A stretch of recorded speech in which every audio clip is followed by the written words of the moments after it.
Right. గతంలో ఇదే చంద్రబాబు ప్రధాని మోడీ గురించి ఏం మాట్లాడారు? ఈయన ఎందుకంటే ఎప్పుడు ఎలాంటి యూటర్న్ తీసుకుంటారో మనకు తెలుసు. ప్రతి విషయంలోనూ యూటర్న్. ఈ యూటర్న్ బాబు గతంలో ప్రధాని మోడీని తాను చాలా పెద్ద మొనగాడైనట్టు, దేశ నాయకుడైనట్టు, అప్పట్లో కాంగ్రెస్ కూటమి అధికారంలోకి వస్తుందని వారితో కలిసి వెళితే ఈయన ప్రధానమంత్రి అయిపోవచ్చని మొన్న కేశినేని నాని గారు ఈ విషయాన్ని బయటపెట్టారు. మోడీ గారి మీదే ఒంటికాలిపై లేచారు. దీని వెనుక అనేక కారణాలున్నాయి. రాష్ట్ర ప్రయోజనాలు మాత్రం కాదు. ఆయన మోడీ గారిని కలిసిన 24 సార్లు డిమాండ్ చేసింది ఏంటో ఆ రోజుల్లోనే కన్నా లక్ష్మీనారాయణ చెప్పారు. కేవలం వ్యక్తిగత కక్ష తీర్చుకోవడానికే ప్రధాని మోడీని కలిసి జగన్ గారి మీద వ్యక్తిగత కక్ష తీర్చుకోవడానికి మోడీ గారి దగ్గర ప్రాధేయపడడం మొదలుపెట్టారు. ఇతను రాష్ట్ర ప్రయోజనాలు కోరుకోవడం లేదని ఎప్పుడైతే మోడీ గారు గ్రహించారో అతన్ని పక్కన పెట్టారు. పక్కన పెట్టిన వెంటనే రాష్ట్ర ప్రయోజనాలు గుర్తుకొచ్చి చంద్రబాబు నాయుడు గారికి మోడీ గారి పైన ఒంటికాలిపై లేచారు. మరి ఇప్పుడు కాళ్ళబేరానికి ఎందుకు వెళ్ళినట్లు? ఒక్కసారి గతంలో మోడీ గారి గురించి ఇదే చంద్రబాబు నాయుడు గారు ఏం మాట్లాడారో ఒకసారి ఆ బైట్స్ ప్లే చేయండి ప్లీజ్. ఎప్పుడు మాట్లాడినా ప్రధానమంత్రి నేనేదో వాచ్మ్యాన్ అంటాడు. ఈయన వాచ్మ్యాన్ కాదు, దగాకోరుగా తయారయ్యాడు. దేశాన్ని భ్రష్టు పట్టిస్తున్నాడు.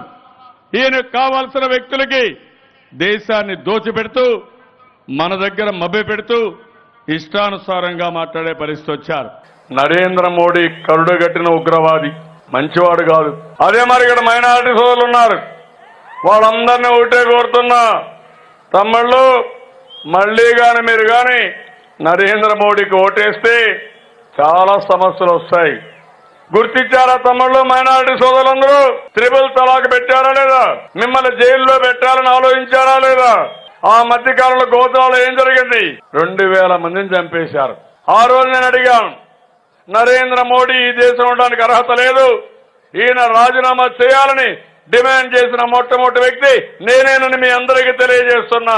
ఆ తర్వాత మీరు చూస్తే ప్రపంచంలో ఏ దేశానికి పోయినా ఈ నరేంద్ర మోడీ మా దేశానికి రాకూడదని అందరూ కూడా ఆయన్ని బ్యాన్ చేసే పరిస్థితికి వచ్చారు. అలాంటి వ్యక్తి ఇప్పుడు ప్రధానమంత్రి అవుతారు. కొమ్ములు వచ్చినట్టు మళ్ళా ఈ మైనారిటీ సోదరులందరినీ దెబ్బతీయాలని ఆలోచిస్తున్నారు. నెల్లూరులో ఒకటి మాట్లాడాడు, అమరావతిలో ఒకటి మాట్లాడాడు, పార్లమెంట్లో ఇంకోటి మాట్లాడాడు. అంటే ప్రధానమంత్రిగా ఉండే వ్యక్తి ఎప్పటికప్పుడు అవకాశవాదంతో బెదిరింపులతో రాజకీయం చేస్తే ఇది న్యాయమా అని మిమ్మల్ని అడుగుతున్నా. ఎవరైతే ముస్లింలు ఉన్నారో త్రిపుల్ తలాక్ చెప్పారని వాళ్ళ మీద ప్రాసిక్యూషన్ పెట్టి జైలుకు పంపిస్తున్నారు. మీరు త్రిపుల్ తలాక్ కూడా చెప్పకుండా వదిలిపెట్టారే, మిమ్మల్ని ఏమనాలని అడుగుతున్నా నేను. ఆయన పెళ్లి చేసుకున్నాడు. పెళ్లి చేసుకున్నాక భార్యను గౌరవించాలా లేదా అని మిమ్మల్ని అడుగుతున్నా. కానీ భార్యను కూడా గౌరవించిన వ్యక్తి ప్రధానమంత్రి. ఆయన నన్ను గురించి మాట్లాడతారు తల్లి, అదే నేను అడుగుతున్నా. నీకు కమిట్మెంట్ ఉంటే రాష్ట్రం అంటే ఏమమ్మా, ఏం కావాలి నీకు? ఏం కావాలమ్మా? మీ నరేంద్ర మోడీ గారు చేస్తున్న అవమానపడాలి, సిగ్గుపడిపోవాలి మీరందరూ. ఇంకా ఎట్లింటి నుంచి బయట వస్తున్నారు మీరు? రాష్ట్రానికి ద్రోహం చేసిన వ్యక్తి నరేంద్ర మోడీ. డౌన్ కదా మిమ్మల్ని కొడతారు, జాగ్రత్తగా ఉండండి. నేను పోని ప్రాబ్లం పెట్టుకోదండి. ఇక్కడ పెట్టుకుంటే మీరు ఫినిష్ అయిపోతారు. మీరు ఈ గడ్డ మీద ఉన్నారు. ఏమ్మా, ఏం కావాలి నీకు? ఎందుకమ్మా నువ్వు ఎంఆర్ఐ చేసుకుంటావు? ఏం చేశారు మీరు నరేంద్ర మోడీ? చేశారమ్మా, మూడు చేశారు. అందరినీ గుర్తుపెట్టుకో. రాష్ట్రాన్ని, దేశాన్ని మీరు బయట వస్తే మిమ్మల్ని వదిలిపెట్టరు పబ్లిక్.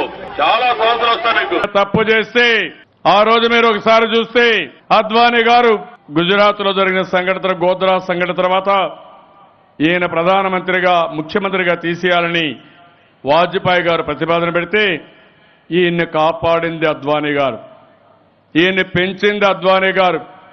ఈయన ప్రధానమంత్రి అయితే కూడా సహించి సీనియర్ అయినా సహకరిస్తే కనీసం దండం పెడితే నమస్కారం పెట్టినటువంటి సంస్కారం ఈ ప్రధానమంత్రి నరేంద్ర మోడీ గారిదే. అది ఈయన అహంకారం.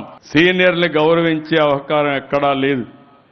ఆ విధంగా ఈయనే డ్రామాలాడుతూ కడాన గురువుకు పంగనామాలు పెట్టిన ఈయన నన్ను గురించి మాట్లాడుతున్నాడు.